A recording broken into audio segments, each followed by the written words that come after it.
Thanks for joining me today. We have some beautiful cards to create in part 2 of a 3-part series on using fractured dies to make beautiful Christmas cards. Thanks for joining me. This is Jen Lee with Jentastic Journey, and we are going to make these amazing cards today.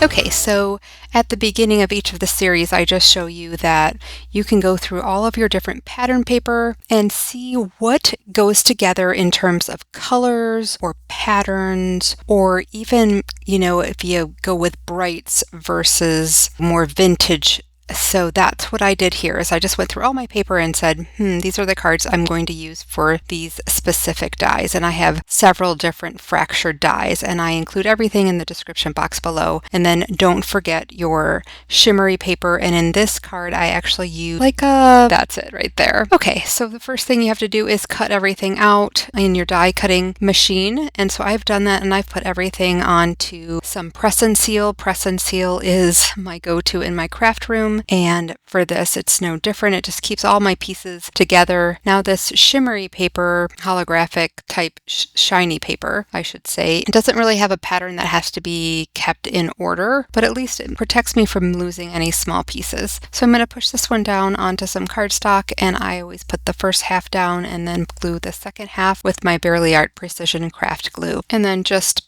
making sure I don't have any extra glue. Since this is a shiny piece of paper, you definitely don't want that.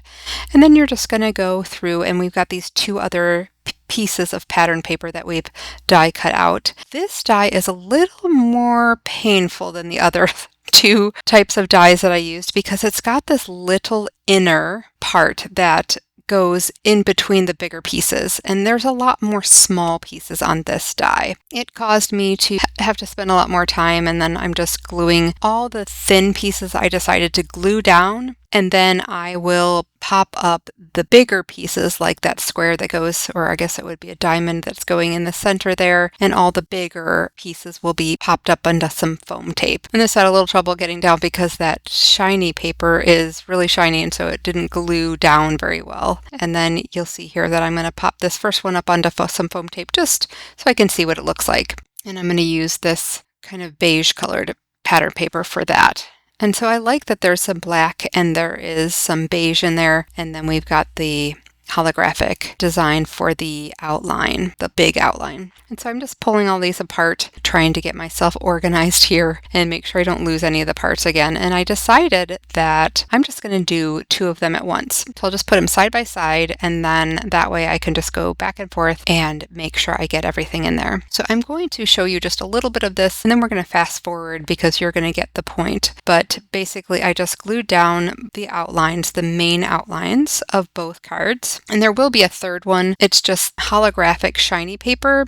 I didn't want to have too many of those, so I didn't know if I wanted to make a whole card out of that. So you'll see later on, I sort of mix and match a little bit to make that work. So here I'm just going to again glue down the different pieces. So in this one, I'm going that black pattern paper and then the beige pattern paper, and I'm going back and forth, back and forth. And so there'll always be like a inner one is beige, the outer one is black, then the next one is beige, then the next one is black.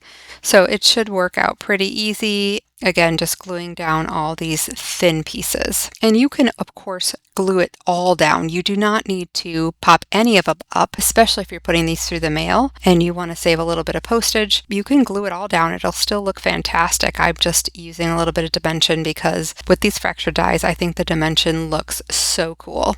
And then I'm just setting some of those bigger pieces in where they're going to need to go, and then we'll pop them up onto foam tape in a little bit here. So I'm going to put this last one in, and then we'll speed it ahead so that you guys get the idea. All these thin pieces are going to be glued down. Okay, and here's where I pull out that shiny paper.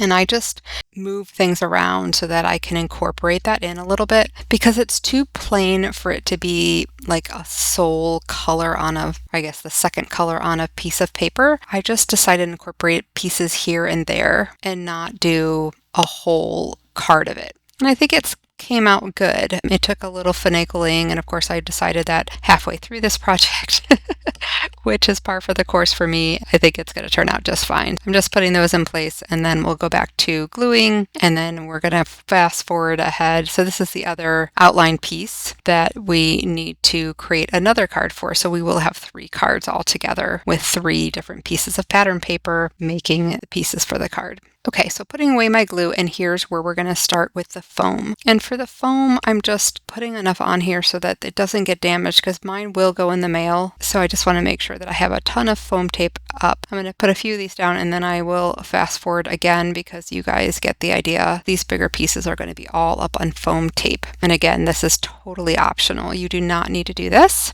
And here you'll see I'm going to add the pretty shiny paper. Doesn't look great in the camera just because it's so shiny and my lights are making it look weird. And then I just trim off the edge piece because I didn't want another border around. There's just enough borders with all the different pieces. And then I'm going to do the same thing here. I'm just going to put some foam tape and get all of these bigger pieces popped up. And there we go with that one, and we'll trim that one off. And then let's get to inside of the cards, and then we also need sentiments as well. So here's my last one, and I'm just going to show you what that one looks like, and then I'll put that one together off screen. Okay, so I have these sentiment strips. Well, they're really sentiment printouts, and I get them from Natasha Foote. I will include her information in the description box below because I've used a lot of her free printable from her website, these little sentiments for Christmas. And you can print them out black and white and color them yourselves, or you can print them in color, whatever you have available to you. And I just thought these looked really pretty on these cards. I love this little banner looking one. So I'm going to cut out a green one and a red one, and because neither card had a ton of either of those 2 colors, I think it looks really great. And then I'm going to pop that onto some foam tape as well.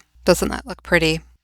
And then you'll see later on I'm going to put some embellishments on some of these cards, especially with the ones that have a lot of that yellow color, but I take out all my scraps and I'm going to do the insides of the card. So I like to just put a little bit of the same paper that I used, and I'll put it on the top, I'll put it on the bottom, sometimes I'll put it on the side, and it just makes everything tie together. And if you've been watching my channel, you know that I am big on making the inside coordinate with the outside. I think that looks really cool, and then you'll see in a little bit. And I'm going to do the same thing on the envelope. I'm going to create some custom envelopes. Okay, so enough with that. Now time to get out the envelopes.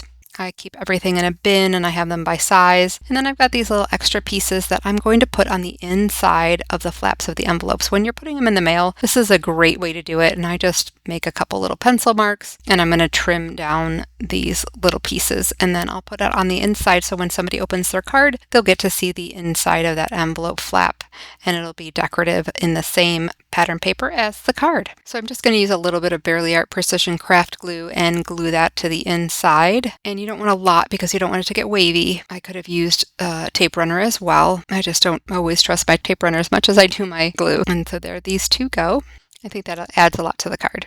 And then just a quick, so you can see what the card looks like on the inside and the out, and then the envelope there as well. And I've got this one, which was the red Merry Christmas one, and I put some of the black paper on the inside, both the top and the bottom, and then also on the inside of the flap of the envelope. Here is a snapshot of part 1, and then also this is part 3, so don't forget to watch those 2. I hope you try out these lovely die sets and then add your own embellishments. So thanks for joining me today. If you would, please hit the like button and then also subscribe to my small channel. I'd love to have you join me in future videos. Thanks for joining Jotastic Journey today.